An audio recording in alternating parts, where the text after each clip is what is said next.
ठीक है, जिसे हमने आप लोगों को होमवर्क में दिया था। तो क्वेश्चन क्या कर रहा है, पहला क्वेश्चन मुझे तो बच्चों ने कर लिया है, एक बार क्वेश्चन फिर समझा देते हैं। 3 क्वेश्चन है। Determining the amount of carbon dioxide produced by the combustion of 55 gram of propane. तो पहले प्रोपेन का आप लोगों को फार्मूला पता होना चाहिए। प्रोपेन का फार्मूला बोलो आशीष।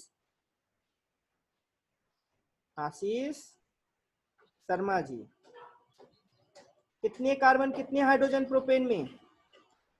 होमोलॉगस सीरीज है, meth eth pro but pro, meth eth pro but, यानी meth means 1 carbon, eth means 2 carbon, prop means 3 carbon, but means 4, pent means 5, hex means 6। ये आपको नाम याद होना चाहिए। ये 3 कार्बन होंगे प्रोपेन में। What about hydrogen? Hydrogen is going to be 8। That's correct. ये हो गया आपका प्रोपेन। तो 55 ग्राम आप प्रोपेन बोला है, तो पहले आप प्रोपेन का मोल कैलकुलेट किए थे इस क्वेश्चन सॉल्व करते हुए, और आप ये अंदाजा लगा यस सर। हाँ, तो मोल कैलकुलेट कर लोगे तो आप ये कह सकते हो ना कि 1 मोल कार्बन डाइऑक्साइड बनेगा। यस कार्बन डाइऑक्साइड बनेगा। ठीक है, अब हम देखते हैं इसको इसने कैसे सॉल्व किया है। वैसे सॉल्व तो बहुत सिंपल है।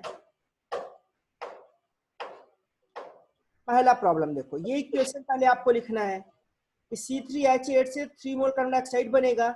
इस इक्वेशन को आपको अपने से बैलेंस करना है। तो कार्बन डाइऑक्साइड के अलावा क्या बनता है? वाटर मॉलिक्यूल्स बनता है जब भी हम कंबशन रिएक्शन कराते हैं, चाहे वो मीथेन गैस को कराएं, चाहे एथेन को कराएं, चाहे प्रोपेन को कराएं। इसको बैलेंस आपको करना था, आपने सबने बैलेंस किया होगा। एक बच्चे ने इसका आंसर भी दिया था, उसको मैं चेक करता हूँ क्या रिप्लाई किया था उसने। सर पहले का 66 ग्राम होगा, लेकिन 55 ग्राम ऑफ प्रोपेन से 165 ग्राम ऑफ कार्बन डाइऑक्साइड प्रोड्यूस हो रहा है। ठीक है, तो दैट्स नॉट करेक्ट। तो 1 mole of propane has mass of 44 ग्राम। ठीक है, अब 44 ग्राम क्या है? 1 मोल प्रोपेन का आपका क्या है? वेट है। 1 मोल कार्बन डाइऑक्साइड का भी वेट क्या है? 44 ग्राम। दोनों का मॉलिक्यूलर मास क्या? 44 ग्राम। यहाँ कार्बन ऑक्सीजन है, लेकिन यहाँ पे कार्बन भी तो ज्यादा है। ठीक है, अब आपको पता है कि 1 मोल प्रोपेन से 3 मोल कार्बन डाइऑक्साइड बन रहा है, इसमें कोई डाउट है नहीं। यानी हम कह सकते हैं कि 44 ग्राम प्रोपेन से 44 gram multiply 3, 132 gram of carbon dioxide बनेगा। और हमको निकालना क्या है? 55 ग्राम प्रोपेन में कितने कार्बन डाइऑक्साइड बनेंगे? 55 ग्राम प्रोपेन रखेंगे तो 132 डिवाइडेड बाई क्या? 44। 132 डिवाइडेड बाई 44 मल्टीप्लाई 55। इसको सॉल्व करेंगे तो हमारा कितना आ जाएगा? 165 ग्राम ऑफ कार्बन डाइऑक्साइड। यानी मेरा आंसर कितना हो जाएगा? 165 ग्राम। ये चीज सबको समझ में आ गई कि नहीं? आशीष समझ में आया तुम्हें? अब आ जाओ question 2। Identifying the limiting reagent in the following reaction and state the reason for the same. आपको रीजन बताना है कि क्यों आपने उसको लिमिटिंग रिएजेंट कहा।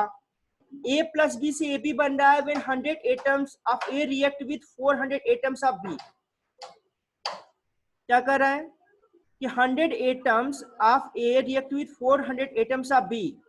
यानी ये कह रहा है कि आपके पास A का 100 एटम्स है, B का 400 एटम्स है। यदि एटम्स की बात करेगा तो आप मोस्टली A का अमाउंट कम है, B का अमाउंट ज्यादा है, तो लिमिटिंग रीजन क्या होगा? आपका A होगा।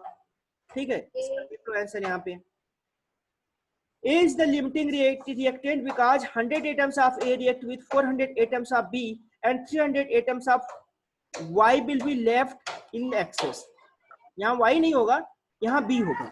ठीक है, ये क्वेश्चन कुछ पूछ रहा है, आंसर कुछ, यहाँ पे B है। ठीक है, अनिल इज ज्वाइनिंग। ठीक है, यहाँ पे B होगा। तो दूसरा क्वेश्चन तो कुछ था ही नहीं, बहुत सिंपल था। ठीक है, अब तीसरे क्वेश्चन को आप लोग पढ़ो। Determine the volume of oxygen required at NTP to convert 11.4 liter of carbon monoxide to carbon dioxide। आपको कार्बन मोनोऑक्साइड का वॉल्यूम दे रखा है। ठीक है, अब यहाँ पे आ जाओ, क्या कर रहा है, आप इक्वेशन क्या जानते हो, कार्बन मोनोऑक्साइड का ऑक्सीजन से रिएक्शन करेंगे तो कार्बन डाइऑक्साइड बनेगा। ये बैलेंस्ड इक्वेशन लिख दिया इसने। इससे क्या कंक्लूजन निकल रहा है, इससे कंक्लूजन ये निकल रहा है कि 2 मोल कार्बन मोनोऑक्साइड से 1 मोल ऑक्सीजन मुझे चाहिए। 2 मोल कार्बन डाइऑक्साइड को कंज्यूम करने के लिए 1 मोल हमें क्या चाहिए, ऑक्सीजन चाहिए। ठीक है, 2 मल्टीप्लाई 22.4 लीटर इक्वल टू कितना हो जाएगा, यानी हम कह सकते हैं कि 44.8 लीटर कार्बन मोनोऑक्साइड को खत्म करने के लिए हमको 22.4 लीटर चाहिए। हमारे पास कितना है, तो volume of oxygen required to convert 11.4 litre of carbon monoxide, हमारे पास 11 पॉइंट कार्बन मोनोऑक्साइड है, तो हम क्या करेंगे 22.4 2 मल्टीप्लाई 22.4 मल्टीप्लाई 11.4, यानी ये कट जाएगा तो 11.4 का हाफ हो जाएगा, यानी 5.7 लीटर। ठीक है, एक बच्चे ने थर्ड का भी आंसर दिया था।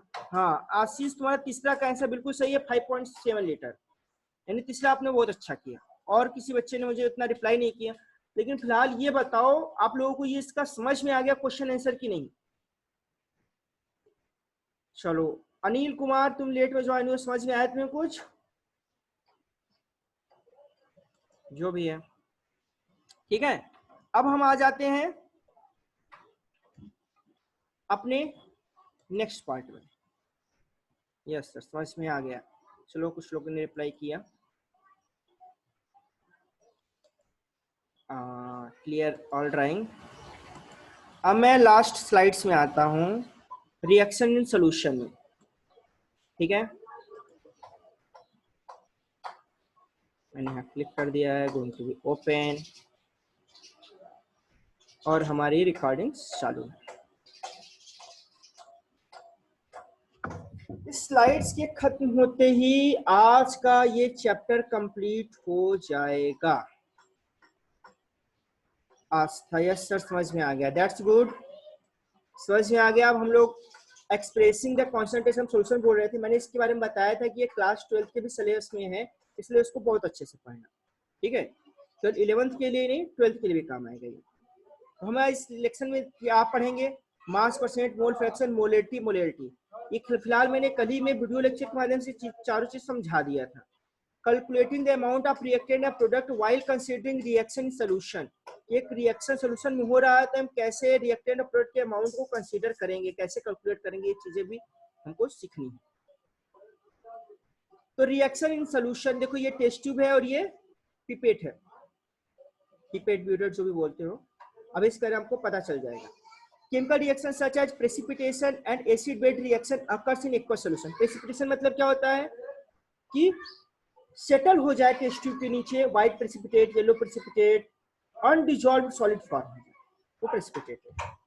एसिड रिएक्शन जानते ही हो, यदि एसिड्स का बेस रिएक्शन कराएंगे तो क्या बनेगा, सॉल्ट बनेगा। जैसे कि सोडियम हाइड्रोक्साइड का हम HCl से रिएक्शन कराते हैं, तो HCl क्या, हाइड्रोक्लोरिक एसिड आपका एसिड है, सोडियम हाइड्रोक्साइड आपका बेस है, फॉर्म होगा सोडियम क्लोराइड जो कि आपका सॉल्ट है और बनेगा वाटर। तो 10th में ही आप पढ़ रहे हो कि acid plus base equal to salt plus water, वो सब चीजें कॉमन बात है। Most of the chemical reaction carried out in laboratories are in solution. जो most of the chemical reaction हम लैबोरेटरी में करते हैं, जब आप केमिस्ट्री का लैब देखेंगे वहां पे हमको सॉल्यूशन चाहिए। सॉल्यूशन किसमें फॉर्म करते हैं, डिस्टिल्ड वाटर में, pure form of water H2O without any impurities.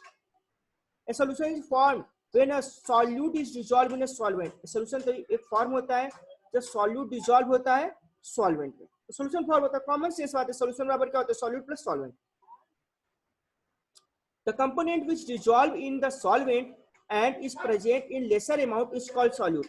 जो लेसर अमाउंट में है उसको सॉल्यूट बोलेंगे, जो ग्रेटर अमाउंट में है उसको क्या बोलोगे, सॉल्वेंट बोलोगे। That's clear. The term concentration refers to the amount of solute present in a given quantity of solvent.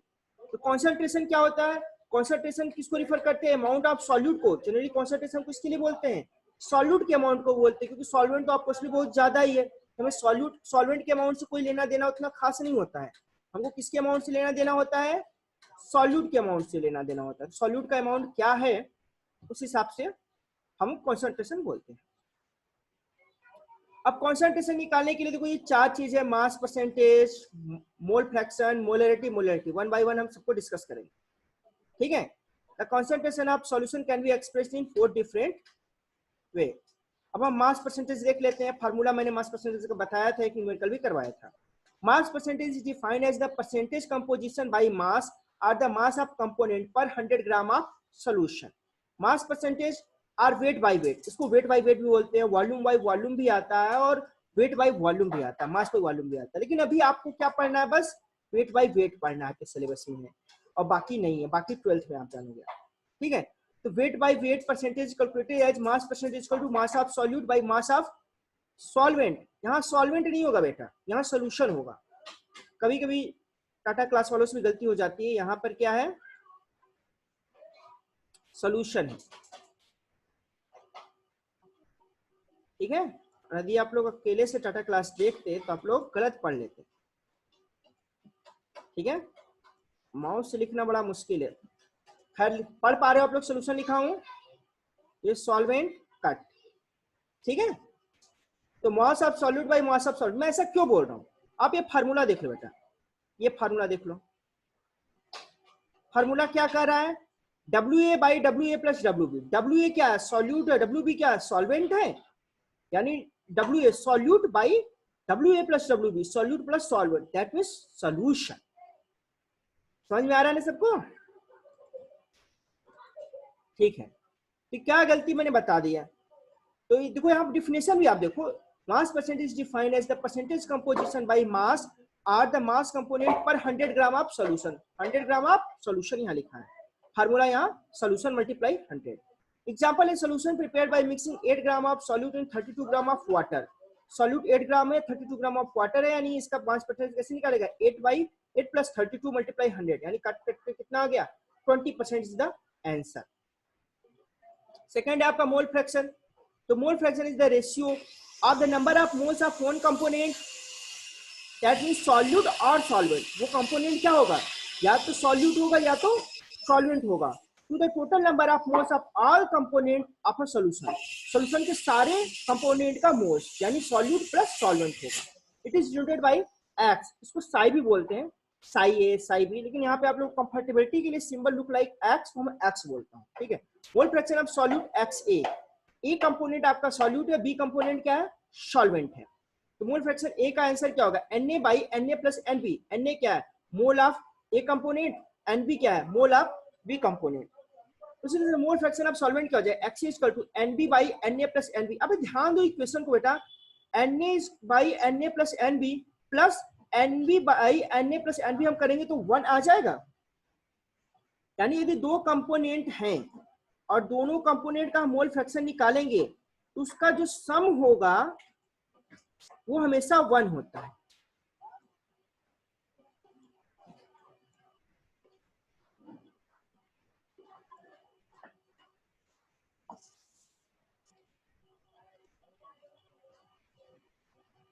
आप इस इक्वेशन को मान लो Na by Na plus Nb plus Nb by Na plus Nb, इसको solve करोगे तो 1 आएगा।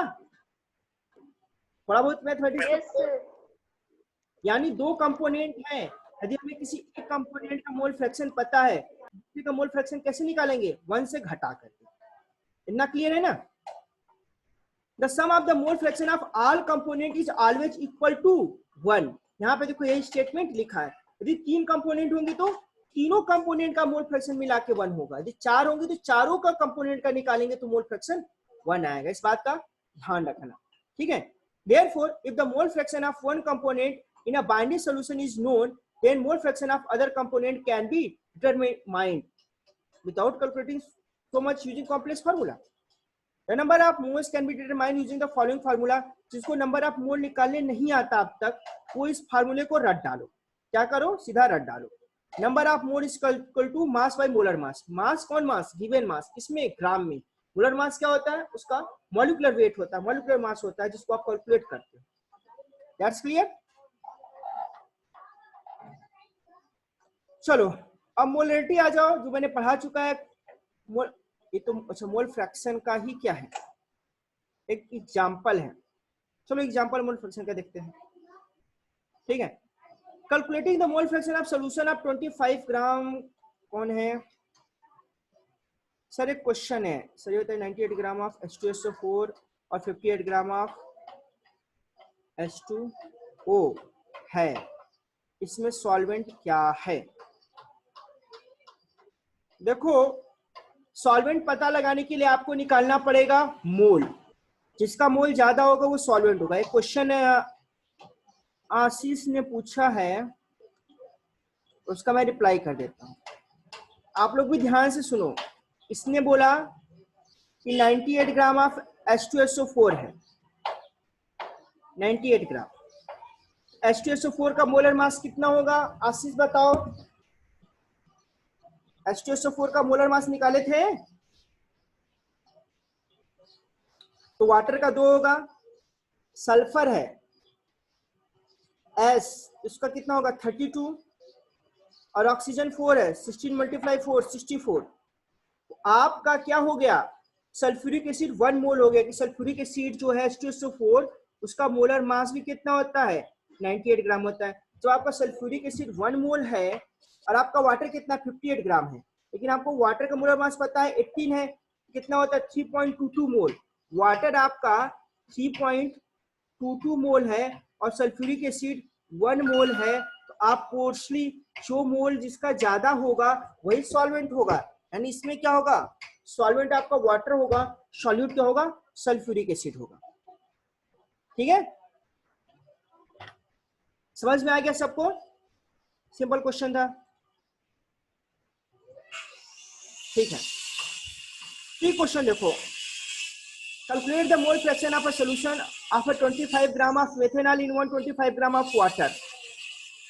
तो methanol का आप मोलर मास निकाल लो भाई, 32 ग्राम आ गया। मेथेनॉल का मोल क्या होगा, mass of methanol bye molar mass of methanol 25/32, solve करेंगे कितना आ जाएगा 0.78। लेकिन वाटर का भी तो आपको मास निकालना है जो कि 125 ग्राम है, यानी 125/18 करेंगे तो कितना आ जाएगा 6.94 मोल क्या हो गया वाटर का। अब सॉल्यूशन का मोल कितना हो जाएगा 0.78 प्लस 6.94 कितना हो जाएगा 7.72 मोल कितना हो जाएगा सॉल्यूशन का। अब मोल फ्रैक्शन क्या होगा मेथेनॉल का, mole of methanol by mole of solution, solve करेंगे तो 0.101 मोल कितना हो गया मेथेनॉल का मोल फ्रैक्शन। अब वाटर का करेंगे तो चाहे तो इसको 1 में से आप घटा दोगे तो भी आएगा 0.899, चाहे तो आप इसको रख लो वैल्यू किसका वाटर का मोल रख लो 6.94 बाई सोल्यूशन का 7.72, सॉल्व करोगे तो 0.899 आ जाएगा। घटाने पे भी वही आएगा, ये भी आएगा। चाहे तो आप विश्वास नहीं तो आप लोग घटाकर चेक करो, 1 में से पे नहीं ले पाया, 1 में से आप सब्सट्रैक्ट करो 0.101, देखो आ रहा है 0.899। क्लियर है, ठीक है, हमारा मोल फ्रैक्शन हो गया। अब मोलरिटी में आ जा रहे हैं, मोलरिटी क्या होगा, molarity is the ratio of number of moles of solute dissolve in 1 litre of solution, molarity is denoted by m। एक सेकेंड, या molarity is denoted by m, m is equal to क्या n solute by v multiply 1000। देखो बेटा यदि यहाँ पे v litre में नहीं है मिलीलीटर में तो 1000 का मल्टीप्लाई करना, यदि यहाँ वॉल्यूम आपका लीटर में दिया है तो 1000 का मल्टीप्लाई नहीं करोगे। पढ़ो एक बार क्या है, n solute is the number of mole of solute and v is the volume of the solution in litre. देखो यदि यहाँ लीटर 1000 करने का मल्टीप्लाई करने का मतलब है कि आपको क्वेश्चन में जनरली वॉल्यूम मिलीलीटर में देता है, कभी लीटर में नहीं देता है। इतना ml 100 ml 500 ml ऐसे दिया रहता है, उसको लीटर में कन्वर्ट करने के लिए हमको 1000 से डिवाइड करना पड़ता है, क्योंकि हम जानते हैं 1 लीटर इक्वल टू 1000 ml होता है। तो वही जो डिवाइड करते हैं मैथमेटिकली वो ऊपर चल के क्या होता है मल्टीप्लाई हो जाता है। इस फार्मूले में सबको कॉन्सेप्ट क्लियरिटी आ गई है कि नहीं, मोलरिटी इक्वल टू एक्चुअल में होता है मोल of solute by volume in litre. यदि वॉल्यूम इन लीटर लिख रहे हो तो 1000 का मल्टीप्लाई करने की जरूरत नहीं है। यदि वॉल्यूम आपको जनरली मिलीलीटर में दिया रहता है इसलिए उसको हम सुविधा की दृष्टि से आप लोगों को कैलकुलेशन में प्रॉब्लम ना आए 1000 ऑलरेडी दे दिया है। ठीक है,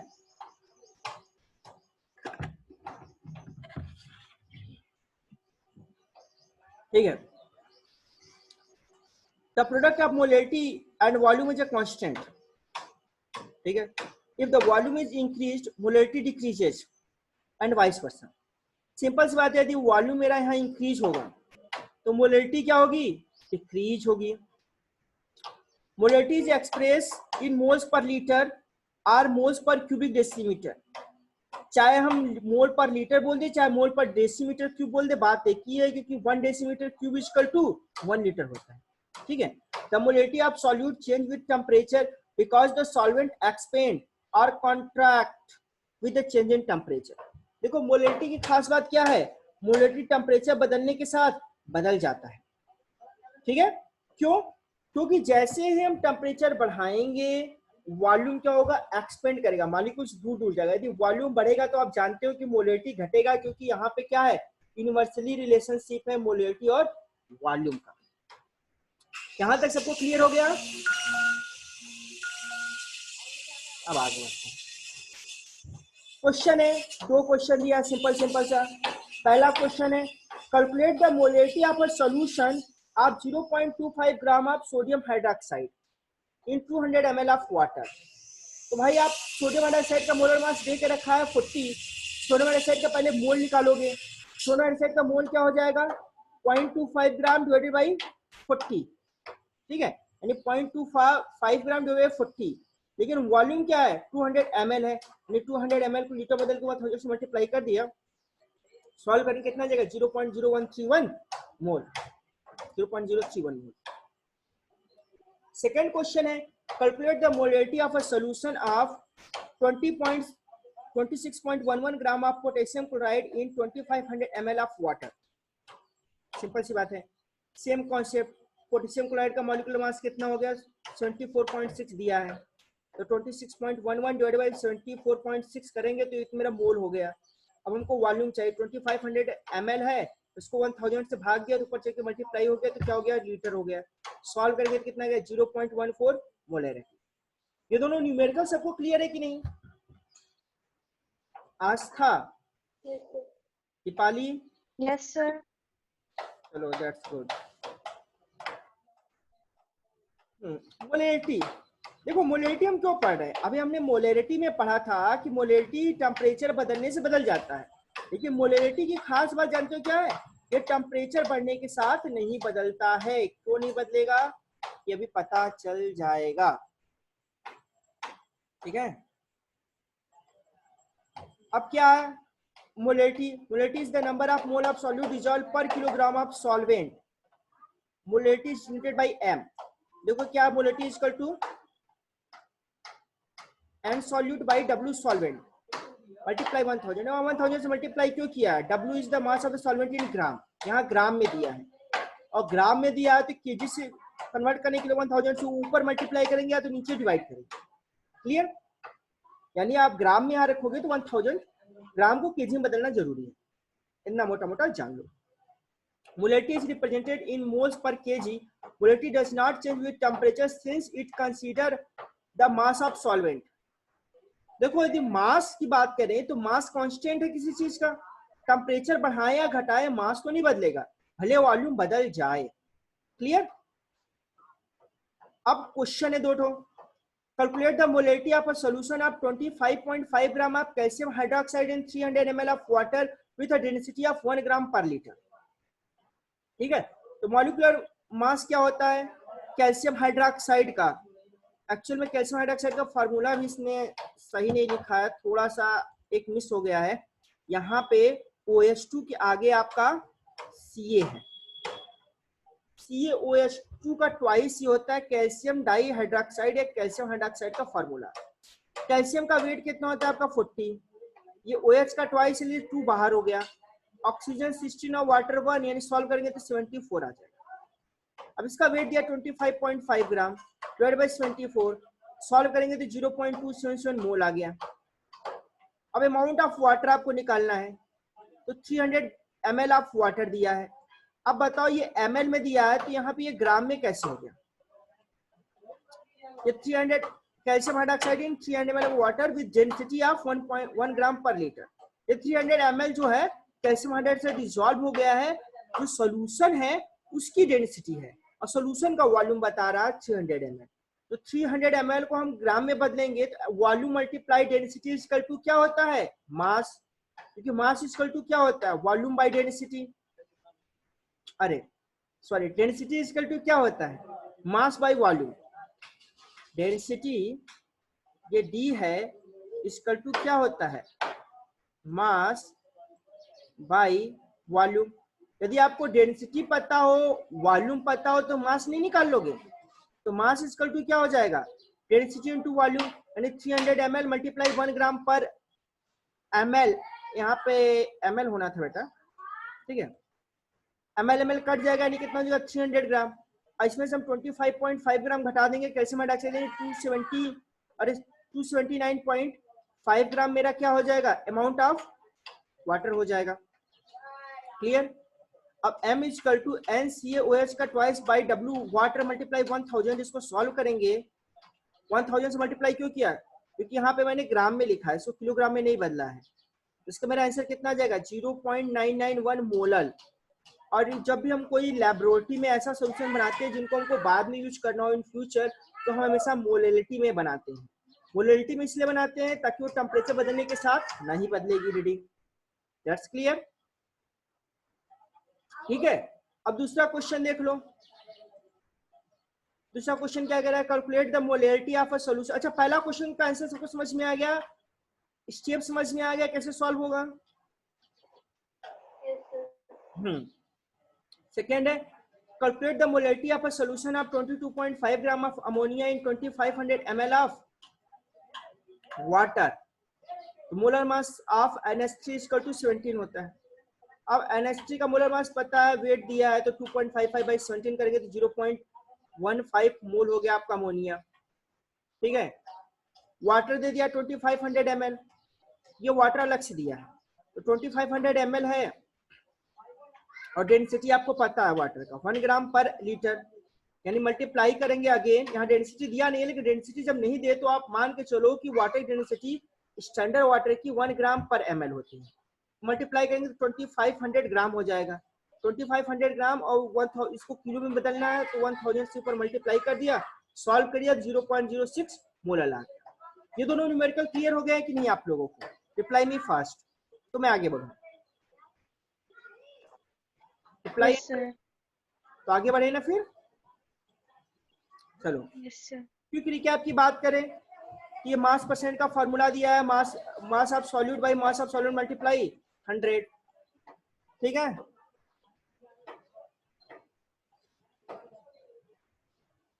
आशीष शर्मा क्या करना चाहते हो चैट में, मुझे समझ में नहीं आ रहा है तुम्हारा language. Any problem? No reply by mouth. Chat में पता नहीं क्या क्या टाइप करता रहता लड़का। No sir. मोल फ्रैक्शन आपको पता ही है, mole fraction is the ratio of number of moles of one component to the number of moles of the solution, या टोटल कंपोनेंट बोल लो, ठीक है। ये फार्मूला यहाँ दिया, इसमें कोई डाउट नहीं है। मोलैरिटी क्लियर है, N solute by V multiply 1000, यदि V आपका मिलीलीटर में है तो लीटर में कन्वर्ट करने के लिए। मोलैरिटी जान ही रहे हो, N solute by W solute multiply by 1000, यहाँ पे W सॉल्यूट ग्राम में है, तो 1000 से मल्टीप्लाई करके किलोग्राम में बदल रहा है। ये प्रॉब्लम है, इस प्रॉब्लम को ऐसा करो आप लोग, राइट नाउ सॉल्व करो, टाइम पर्याप्त है, या इसको होमवर्क दे दूं? इसको होमवर्क दे देता हूँ, तो कल के लिए कुछ होमवर्क तो बचना चाहिए ना। तो लोग फटाक से इस क्वेश्चन को नोट कर लो, इसके बाद इसका सोल्यूशन होगा। तो नेक्स्ट स्लाइड में नहीं करूंगा, अब मैं आता हूँ वीडियो लेक्चर पे। आपको हम 2 मिनट टाइम दे रहा हूँ, क्वेश्चन नोट करो सब कोई। क्वेश्चन अगर पढ़ देते हैं, calculate the molarity of a 20 gram glucose solution, molar mass of glucose is 180, ये दिया हुआ है, ठीक है। Calculate the molarity of 20% glucose solution, ये 20% ग्लूकोज सोल्यूशन कहना क्या जाता है, 20% ग्लूकोज सोल्यूशन, ये मास परसेंटेज आपको दिया हुआ है, ठीक है। तो इसको हमको मोलैलिटी निकालना, मास परसेंटेज दिया है, निकालना क्या आपको, मोलैलिटी। ध्यान देना, छोटा वाला m है, बड़ा वाला m नहीं है। छोटा वाला m आपका टेम्परेचर पे डिपेंड नहीं करता। तो इसको सॉल्व करना है, बहुत इंटरेस्टिंग क्वेश्चन है, आप लोग उम्मीद करता हूँ सॉल्व कर लोगे। A solution is prepared by mixing of 15.8 gram of substance in 58.7 gram of water.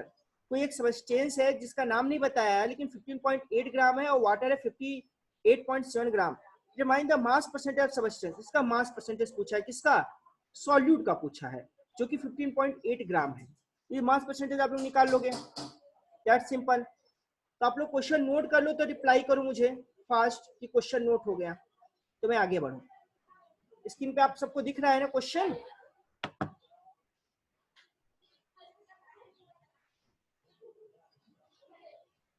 बोलो, नोट करो आप लोग।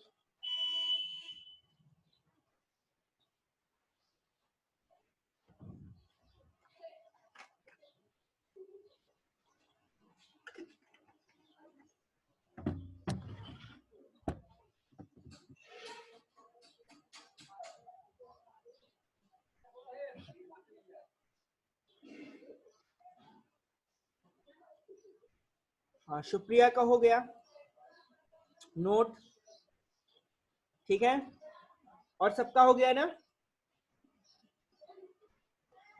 सत्यम पाठक, आशीष शर्मा रिप्लाई, पूजा हो गया?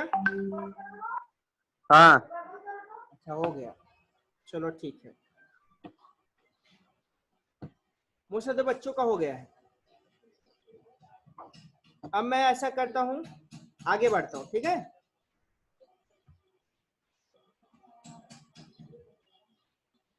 देखो आज वीडियो तो चल नहीं रहा था, देखो चल जाता तो अच्छी बात है।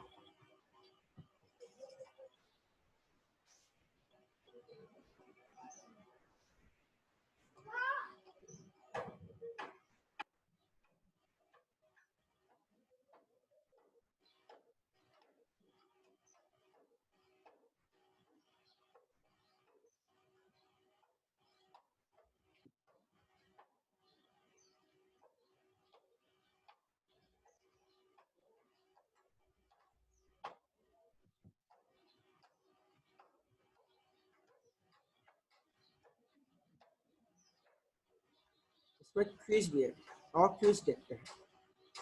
चलो, सत्यम पाठक रेज्ड हैंड। हाँ सत्यम पाठक बोलो, कुछ पूछना है? वो सर गलती से उठ गया था हाथ। हाँ ये कॉमेडी शो चल रहा है जी, गलती से तुम लोग उठाओगे। देखो हैंड रेज करने का मतलब होता है asking the question situation, clear? अगली बार जब भी हैंड रेज करना तो क्वेश्चन तैयार रखना। The molarity is expressed in, फटाक से आंसर दो इसका। Option D, option option D mole litre. Sir D. That's sir correct. D. हाँ very good very good. The unit of molar elevation constant, actual में molar elevation तुम्हारे syllabus में नहीं है, ये 12th का क्वेश्चन है। तो मोलर एलिवेशन कांस्टेंट का आंसर होता है केल्विन केजी पर मोल, ठीक है? मैं 12th में बताऊंगा। Which quantity is given the number of moles of solute per liter of solution? Which quantity the number of moles of per liter of solution? इसका आंसर तो बहुत आसान है। Sir D. E, that's correct, very sir good। Molarity. हाँ molarity होगा, ये solution का litre है। The expression of mass percent of a substance, mass percentage का ये एक्सप्रेशन चार्ट हो, कौन सा सही है एक्सप्रेशन, ये आपको बताना है।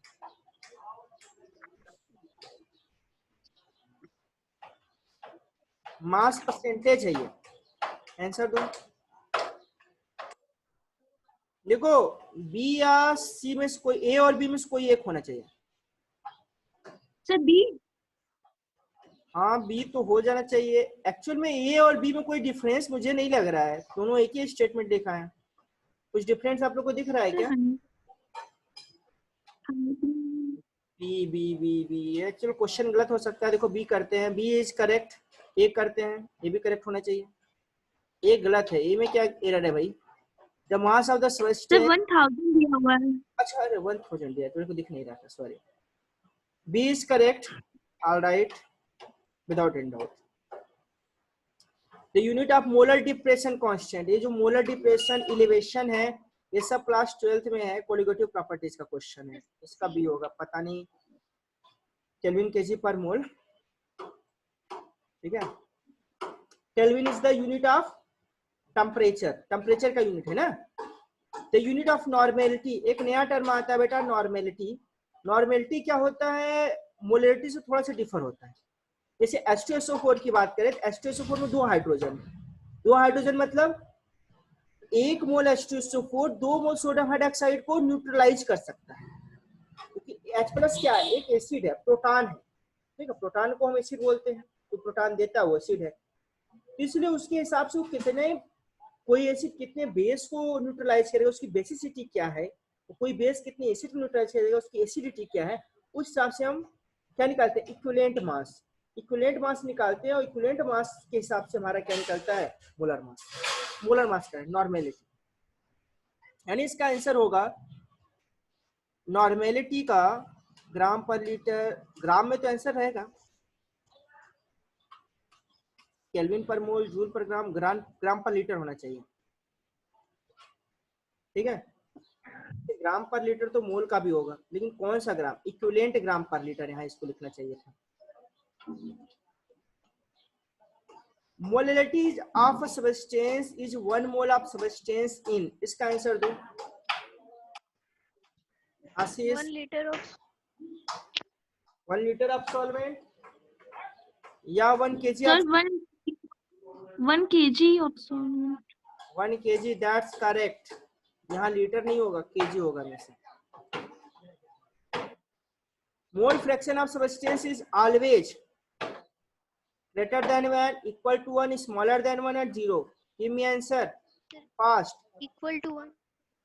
Equal to 1 B option. Fraction of substance equal to 1 कैसे होगा, सारे कंपोनेंट का सम 1 होता है बेटा, एक कंपोनेंट क्या होगा हमेशा,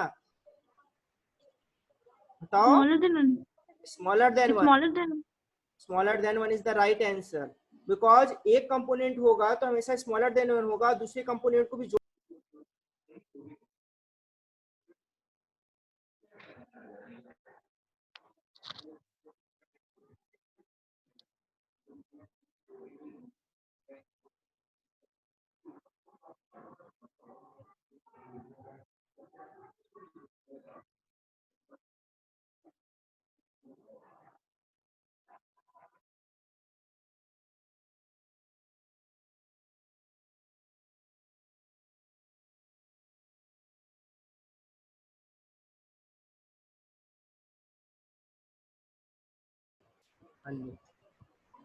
एडमिट शिवानी।